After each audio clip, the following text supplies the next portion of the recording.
Magandang araw, bagong Pilipinas. Narito ang pinakahuling ulat mula sa Pag-asa.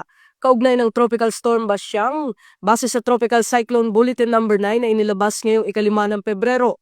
Patuloy na bumibilis ang galaw ng bagyong Basyang habang papalapit sa Eastern Mindanao. Bandang alas 10 ng umaga, namataan ang sentro nito, 295 kilometers silangan ng Hinatuan, Surigao del Sur. Taglay ng bagyo ang hangin na umaabot sa 65 kilometers per hour at pagbugsong hanggang 80 kilometers per hour at kumikilos ito pakanluran.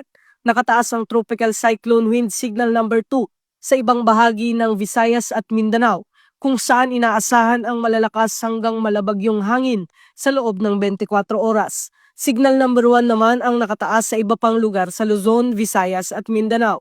Inaasahan din ang malalakas na pag-ulan, storm surge sa mga baybaying lugar at mapanganib na kalagayan ng karagatan.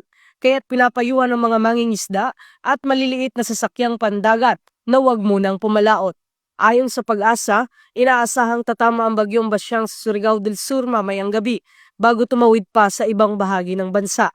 Pinapayuhan ng publiko na manatiling alerto at sundin ang mga abiso ng lokal na pamahalaan.